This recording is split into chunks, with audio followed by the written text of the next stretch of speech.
Hello students, welcome to Shri Shyam Shikshan Sansthan online classes. आज students mathematics के इस लेक्चर में हम डिस्कशन करेंगे अपने रिंग थ्योरी वलय सिद्धांत के 13th लेक्चर पर, जिसमें आज हम विभाग रिंग से स्टार्ट करेंगे। ठीक है स्टूडेंट्स, आइडियल वाला टॉपिक स्टूडेंट्स हमारा चल रहा है, जिसकी थ्योरम 3.10 तक हमने प्रीवियस लेक्चर में डिस्कशन किया था। आज हमारा लेक्चर नंबर 13 है, जिसमें हम डिस्कशन करेंगे स्टूडेंट्स विभाग रिंग पर।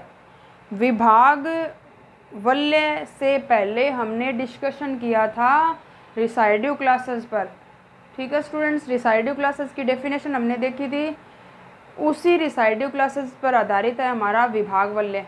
ठीक है स्टूडेंट, विभाग वलय होता क्या स्टूडेंट्स, कोई भी रिंग आर दे रखा हो, यदि उसकी गुणजावली क्या हो स्टूडेंट्स, आई हो। विभाग रिंग की डेफिनेशन है यदि आई किसी वलय आर की गुणजावली हो। हमारा टॉपिक बीएससी थर्ड ईयर और बीएससी बीएड सेकेंड ईयर का विभाग वलय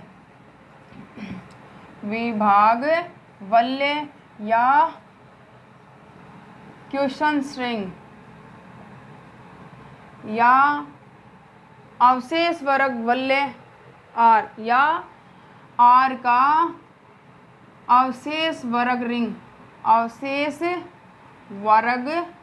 रिंग आई, ये वाले तीनों नाम है स्टूडेंट्स इसके। तो इसकी डेफिनेशन है स्टूडेंट्स, सबसे पहले कोई भी वलय आर जिसकी गुणजावली आई हो, तब आर अपॉन आई इसका विभाग वलय कहलाता है। यदि क्या स्टूडेंट्स, यदि रिंग आर की गुणजावली, यदि वलय आर की गुणजावली, यदि वलय आर की गुणजावली आई है, ठीक है, तब आर अपॉन आई विभाग रिंग कहलाता है। यदि आर अपॉन आई विभाग वलय कहलाता है, यदि आर अपॉन आई निम्न प्रकार परिभाषित हो। यदि आर अपॉन आई निम्न प्रकार परिभाषित हो, जो हमने अवशेष वर्ग मॉड्यूलो में देखा student definition R upon I की, वो इधर आर अपॉन आई जो है वो क्या होगा स्टूडेंट्स, हमारे पास आर अपॉन आई प्लस ए के रूप में होगा, और ए बिलोंग करेगा कहाँ से, आर से। ये हमारी आर अपॉन आई की डेफिनेशन है। निम्न प्रकार परिभाषित हो, जहाँ आर अपॉन आई में वलय की संक्रिया योग तथा गुणा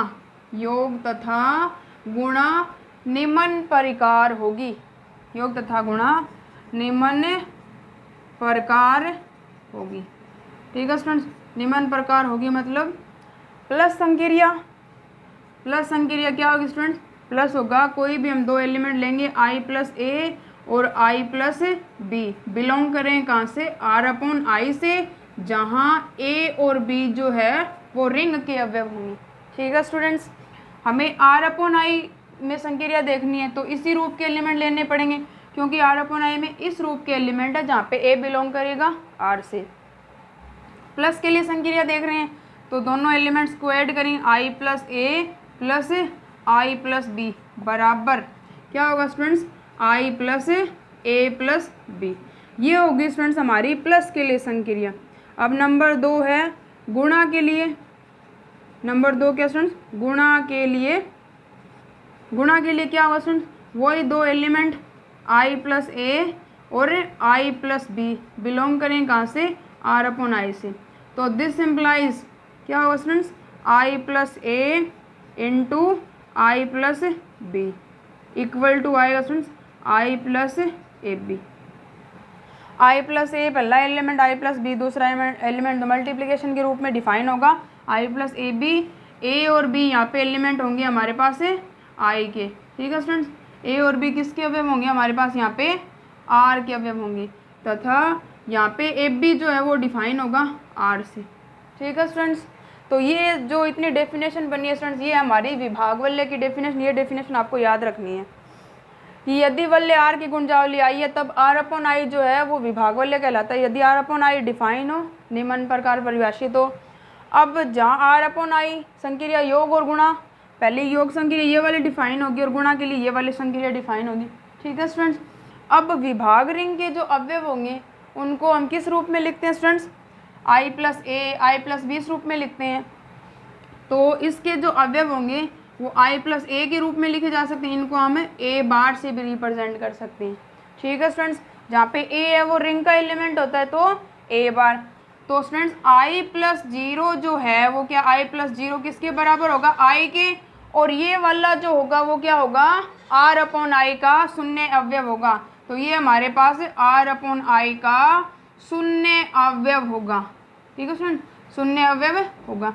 तो r अपॉन i का शून्य अवयव होगा i, 0 ऐड करेंगे तो इसको हम 0 बार से भी लिख सकते हैं स्टूडेंट्स। तो यहाँ पे हमने संक्रिया देखी है, r अपॉन i में जो संक्रिया होती है हमारे पास वो ये वाली होती है स्टूडेंट्स। तो योग के लिए ये वाली संक्रिया है और ये वाली संक्रिया योग के लिए ये पूरी डिफाइन है। तो i प्लस ए जो है स्टूडेंट्स, i प्लस ए है, इसको a बार से रिप्रेजेंट करते हैं। i प्लस बी है, उसको b बार से रिप्रेजेंट करते हैं। तो दोनों को ऐड करेंगे तो a बार प्लस b बार या फिर a प्लस b बार से भी लिखेंगे क्योंकि ये पूरा अवयव है, इस पे बार लगा देते हैं, प्लस b बार हो गया। यही मल्टीप्लिकेशन के लिए स्टूडेंट a बार इंटू b बार है, ये i plus A I plus B तो ए बी का बार। ये हमें पता है स्टूडेंट, ये छोटी छोटी प्रॉपर्टी होती है। बार का मतलब है माप, जैसे मापांक की प्रॉपर्टी होती है वैसे ही बार की प्रॉपर्टी होती है स्टूडेंट्स हमारे पास। ठीक है स्टूडेंट्स। तो ये होगी कुछ बेसिक बातें विभाग वल्य r अपॉन i के अवयव के बारे में। अब स्टूडेंट्स इसका मोस्ट इम्पॉर्टेंट एग्जाम्पल है हमारे पास, एग्जाम्पल नंबर है, वैसे एग्जाम्पल ही है, पेपर में आया हुआ भी है। तो इससे पहले मैं आपको एक बात बताऊंगी, वो बात आपको इसके लिए याद रखनी है। तो सबसे पहले क्या होगा स्टूडेंट्स, यहाँ पे सबसे पहले वो एग्जाम्पल लिख रही हूँ, पेपर में आया हुआ भी है और आता भी है स्टूडेंट। बेसिकली ये छोटा सा एग्जाम्पल है, बस थोड़ा सा इसको समझने की ज़रूरत है। पहले एग्जाम्पल का जो स्टेटमेंट है स्टूडेंट्स वो वाला है, विभाग वल्य पर आधारित एग्जाम्पल है हमारा। इसने एक सेट दे रखा है, इसने कहा है find the questions ring r upon i where i दे रखा है एंड r रिंग दे रखा है। ठीक है स्टूडेंट्स। एग्जाम्पल है स्टूडेंट्स मोस्ट इंपॉर्टेंट है, पेज नंबर 75 पे है। इसने कहा है विभाग वल्य r अपॉन i ज्ञात कीजिए। r अपॉन i ज्ञात कीजिए जहाँ पर i बराबर दे रखा है स्टूडेंट्स। इसने आइडियल दे रखा है फॉर n और n belongs to z। n कहाँ से बिलोंग कर रहा है? z। तथा रिंग दे रखा है इसने r बराबर दे रखा है पूर्णांकों का समुच्चय। ठीक है स्टूडेंट्स, पूर्णांक तो बहुत सारे होते हैं। ठीक है, तो यहाँ पर इसके जितने भी संभावित r अपॉन i बनेंगे वो ज्ञात करने हैं और फिर ये भी देखना है कि वो क्या है, विभाग रिंग विभाग वल्य है या नहीं है, वो भी देखना है। इसने कहा है कि विभाग वल्य r अपॉन i ज्ञात कीजिए। ठीक है स्टूडेंट्स। तो सबसे पहले तो हमें ये देखना है कि इतने संभावित r अपॉन i कितने बनेंगे। इसके ये आइडियल है और ये वाला रिंग है। ठीक है स्टूडेंट्स। तो इसके संभावित r अपॉन i कितने बनेंगे ये वाला हमें देखना है। ठीक है स्टूडेंट। जैसे हम एडिशन मॉड्यूल और मल्टीप्लिकेशन, जैसे हमारे पास Z4 होता है स्टूडेंट, Z4 में हमें पता है एलिमेंट हम 0 से लेकर 3 तक लेते हैं। Z4 है तो इसका मतलब है कि इसमें एलिमेंट तो 4 ही होंगे। वो कहाँ से स्टार्ट होंगे? 0, 1, 2 और 3। इनमें हम नेगेटिव एलिमेंट्स को इंक्लूड नहीं करते हैं। तो इसका मतलब है कि Z4 दे रखा है तो इसमें 4 ही अवयव होंगे और वो कहाँ तक होंगे? 0, 1, 2, 3 है तो वो कहाँ तक? 4 से 1 कम तक होंगे। सिमिलर इसी के अकॉर्डिंग एडिशन मॉड्यूलो और मल्टीप्लिकेशन मॉड्यूलो के अकॉर्डिंग स्टूडेंट्स विभाग वाले r अपॉन i ज्ञात करना है। i दे रखा है, सॉल्यूशन देखिए स्टूडेंट्स इसका, इसमें एक लाइन बताऊंगी, वो लाइन आपको याद रखनी है। i बराबर है हमारे पास ये वाला, क्योंकि i बराबर है हमारे पास स्टूडेंट्स 4n और n बिलोंग कर रहा है कहाँ से? z से। तो जहाँ पे i इस रूप के एलिमेंट है i में। ठीक है स्टूडेंट्स, मतलब इस रूप के अवयव है i में, जहाँ पे n है वो पूर्णांक है।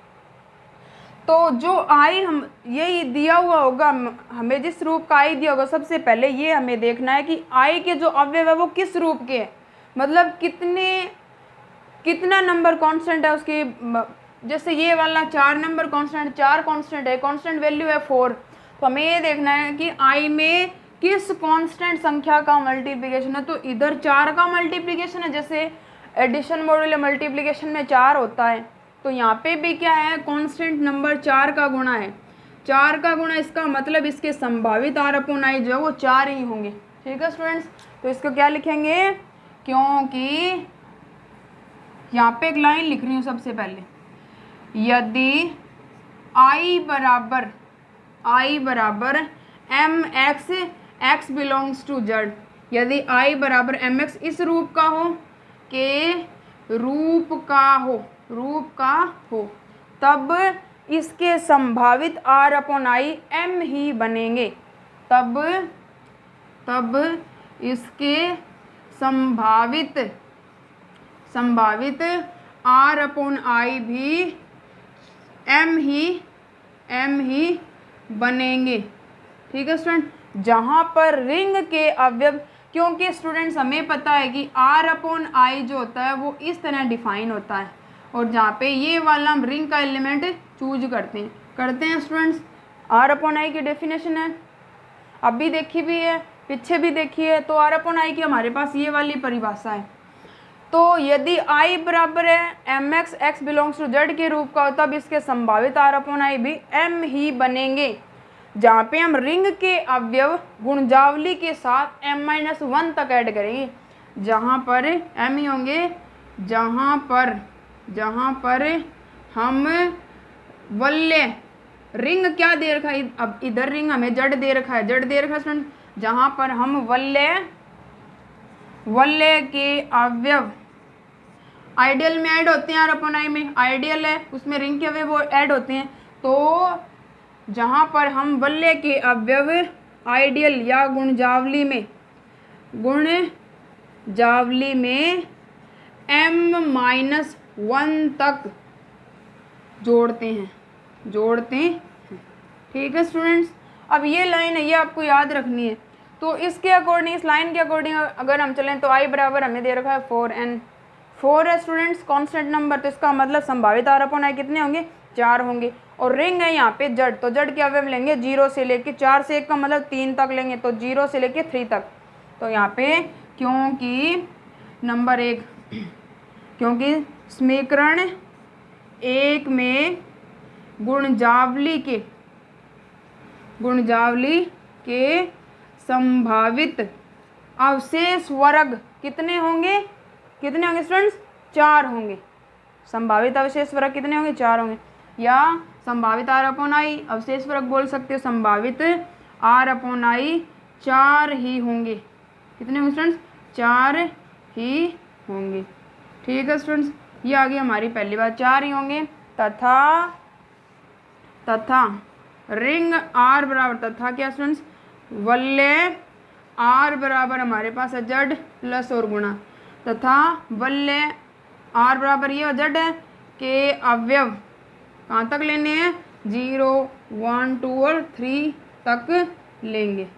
ठीक है स्टूडेंट्स, तो संभावित पहला हो गया इसका आइडियल 0 बार हो गया, इसलिए अवशेष वर्ग, रिंग तो हमें पहले हमें अवशेष वर्ग देखना है, फिर अवशेष वर्ग, विभाग वल्य तो बाद में आता है, पहले अवशेष वर्ग होते हैं हमारे पास इसके, क्योंकि हमने पहले डेफिनेशन पढ़ी अवशेष वर्ग की, अवशेष वर्ग की परिभाषा आने के बाद हमने उसको रिंग प्रूव किया था, तब ये क्या बनता है, अवशेष वर्ग वल्य आई बनता है। ठीक है स्टूडेंट्स, आर का अवशेष वर्ग वल्य आई। ठीक है स्टूडेंट्स, तो इसलिए अवशेष वर्ग निम्न होंगे। आइडियल है जो भी दे रखा है, नंबर 1 आई प्लस 0 मतलब 0 बार, नंबर 2 आई प्लस 1 बराबर 1 बार, नंबर 3 आई प्लस 2 बराबर 2 बार, नंबर 4 आई प्लस 3 बराबर 3 बार। तो ये 4 हो गए इसके 4 अवशेष वर्ग। ठीक है स्टूडेंट, अवशेष वर्ग। अब हमें देखना है कि आर अपॉन आई में जो अवयव हो गए वो हो गए हमारे पास 4 एलिमेंट होंगे। तो यहाँ पे लिखो स्टूडेंट्स में एलिमेंट्स, तो this implies R upon I में एलिमेंट हो गए हमारे पास है। ठीक है स्टूडेंट्स, क्या लिखूँ, पहले वो 0 बार, 0 बार, 1 बार, 2 बार और 3 बार। ये एलिमेंट हो गए प्लस और गुणा के लिए। अब क्या करना है, R/I को रिंग सिद्ध करने के लिए संक्रिया प्लस तथा गुणा निम्न प्रकार पर, इनके लिए अब संक्रिया सारणी बनानी है। जैसे हमारे पास हमने क्वेश्चंस किए हैं स्टूडेंट्स एडिशन मॉड्यूल, मैंने आपको एक्सरसाइज 3rd है उसमें क्वेश्चन नंबर 4 करवाया था, और हमने फर्स्ट एक्सरसाइज में एग्जाम्पल नंबर 1 किया था। कुछ क्वेश्चंस भी किए हैं फर्स्ट एक्सरसाइज मतलब फर्स्ट यूनिट में। तो वहाँ पे एडिशन मॉड्यूल मल्टीप्लिकेशन के लिए हम संक्रिया सारणी बनाते हैं। फिर उस संक्रिया सारणी को हम देखते हैं कि वो क्या कर रिंग की प्रॉपर्टी सेटिस्फाई करती है या नहीं करती है। अगर वो रिंग की प्रॉपर्टी सेटिस्फाई करती है तो वो क्या बनता है, एक रिंग बनता है। तो यहाँ पे हमें R/I में ये वाले एलिमेंट प्लस और गुणा के लिए हम क्या बनाएंगे, इसकी संक्रिया सारणी बनाएंगे। ठीक है फ्रेंड्स। तो 3 या 4 नंबर में क्वेश्चन पूछा जाता है तो आपको पूरे विस्तार से करना, क्योंकि बुक में तो 2 लाइन में एक्सप्लेन कर रखा है। तो 4 इसके अवशेष पूरक बन गए। तो R/I वल्य होगा यदि संक्रिया प्लस तथा गुणा की संक्रिया सारणी निम्न प्रकार होगी। प्लस तथा गुणा की संक्रिया सारणी निम्न प्रकार होगी। तो संक्रिया सारणी बनाएंगे स्टूडेंट्स प्लस के लिए और गुणा के लिए। बुक में 2-3 एलिमेंट ले रखे हैं, परंतु एलिमेंट होंगे हमारे पास टोटल 4। ठीक है स्टूडेंट्स। तो पहले प्लस के लिए संक्रिया सारणी बनाते हैं। तो यहाँ पे एडिशन लग जाएगा। एलिमेंट है 0 बार, 1 बार, 2 बार और 3 बार। यहाँ पे आ जाएगा 0 बार, 1 बार, 2 बार और 3 बार। 0 में 0 ऐड करेंगे 0। वही कंडीशन रखनी है एडिशन मॉड्यूल और मल्टीप्लिकेशन मॉड्यूल में जो हम रखते हैं। 0 बार, 1 बार, 2 बार और ये 3 बार। इधर आ जाएगा 1 बार, 2 बार, 3 बार और ये 0 बार। ठीक है स्टूडेंट, पता है कैसे बन रही है। अब इधर आ जाएगा 2 बार, 3 बार, 0 बार और 1 बार। इधर आ जाएगा 3 बार, 0 बार, 1 बार और 2 बार। तो ये प्लस के लिए संक्रिया सारणी बन गई। अब मल्टीप्लिकेशन के लिए बनाएंगे। मल्टीप्लिकेशन के लिए संक्रिया सारणी बनाएंगे। रिंग की प्रॉपर्टी होती है स्टूडेंट्स हमारे पास कितनी, रिंग की प्रॉपर्टी होती है हमारे पास 4, वैसे 3 होती है, 3 प्रॉपर्टी होती है। तो यहाँ से मल्टीप्लिकेशन के लिए 0 बार, 1 बार, 2 बार और 3 बार। ठीक है स्टूडेंट्स। इधर भी 0 बार, 1 बार, 2 बार और नीचे हो जाएगा 3 बार। 0 को 0 से 0, ये भी 0, ये भी 0, ये भी 0, क्योंकि 0 को किसी संख्या से मल्टीप्लिकेशन करेंगे तो 0। इधर भी 0 बार, 0 बार और 0 बार। अब 0 बार प्लस 1 बार प्लस 1 बार कितना, 1 इंटू 1 को तो 1 ही आएगा। 1 इंटू 2 2 बार, 1 इंटू 3 तो यह आ जाएगा 3 बार। ठीक है स्टूडेंट्स। अब देखिए 2 इंटू 1 1 बार, 2 इंटू 2 4 ये आ जाएगा 0 बार। 2 इंटू 3 कितना है स्टूडेंट 6 को 4 से डिवाइड करेंगे तो 2 बार, तो ये आ गया 2 बार। इधर आ जाएगा 3 इंटू 0 0 हो गया, 3 इंटू 1 ये आ जाएगा 3 बार। 3 इंटू 2 6 हो गया तो 2 बार। 3 इंटू 3 कितना हो गया 9, तो ये आ जाएगा 1 बार। ठीक है स्टूडेंट्स। अब ये है इसकी मुख्य विकर्ण है स्टूडेंट। मुख्य विकर्ण के प्रति क्या ये संक्रिया सारणी सममित है। तो इसका मतलब है हमारे पास रिंग की नीचे लिख देंगे कि निम्न प्रकार परिभाषित संक्रिया प्लस तथा निम्न प्रकार परिभाषित संक्रिया सारणी प्लस तथा गुणा के लिए दिया गया R/I एक विभाग वलय। परंतु लिखना कुछ नहीं है, बस इतनी लाइन लिखनी है आपको संक्रिया सारणी, क्योंकि ये दोनों संक्रिया सारणी जो है वो रिंग की क्या करेगी, सारी प्रॉपर्टी सेटिस्फाई करेगी। वैसे हमारे पास बेसिकली रिंग की कितनी प्रॉपर्टी होती है स्टूडेंट्स, 3 प्रॉपर्टी होती है। रिंग की फर्स्ट प्रॉपर्टी होती है अपनी प्रथम संक्रिया के लिए अबेलियन ग्रुप बनना चाहिए। तो ये फर्स्ट संक्रिया है। संक्रिया सारणी क्या स्टूडेंट, मुख्य विकर्ण के प्रति सममित है, अतः संवृत, सहचारी और क्रम विनिमय होगी। 3 प्रॉपर्टी सेटिस्फाई करेगा। तो फर्स्ट प्रॉपर्टी साचर्यता गुणधर्म आ गया स्टूडेंट्स। अब सेकंड प्रॉपर्टी है उसमें एडिटिव, आइडेंटिटी एडिटिव, 0 होता है, 0 है इसमें, सेकंड हो गया। इनवर्स, प्रत्येक लाइन में 0 का प्रतिलोम 0, तो इसमें 0 आता है। दूसरी में भी 0 आता है, तीसरी में भी 0 आता है, फोर्थ में भी 0। मतलब प्रत्येक रो में और प्रत्येक कॉलम में प्रत्येक रो और प्रत्येक कॉलम में एडिटिव आइडेंटिटी एग्जिस्ट है। अतः क्या है स्टूडेंट्स, ये प्रत्येक अवयव का प्रतिलोम, क्योंकि प्रतिलोम की कंडीशन होती है कि किसी भी एलिमेंट में जब उसका प्रतिलोम ऐड करते हैं तब उसका आइडेंटिटी अवयव आता है। ठीक है स्टूडेंट्स, तो ये प्लस के लिए अबेलियन ग्रुप बन गया। सेकंड प्रॉपर्टी होती है कि जो रिंग प्रूव करना है वो अपनी सेकंड संक्रिया के लिए सेमी ग्रुप होना चाहिए, साचरीयता गुणधर्म सेटिस्फाई करना चाहिए। तो ये मुख्य विकर्ण के प्रति सम्मित है गुणा वाले, तो ये सहचारी हो जाएगी।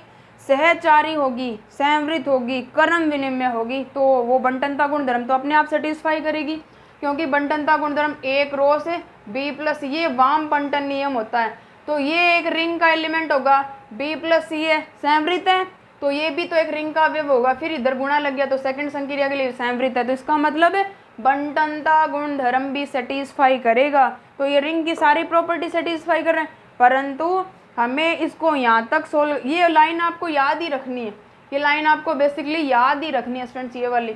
तो ये लाइन इसमें ना लिख के आप सीधा यहाँ से स्टार्ट करोगे। अवशेष वर्ग बन गया 4। फिर ये दोनों संक्रिया सारणी बनाने के बाद सिर्फ आपको एक लाइन लिखनी है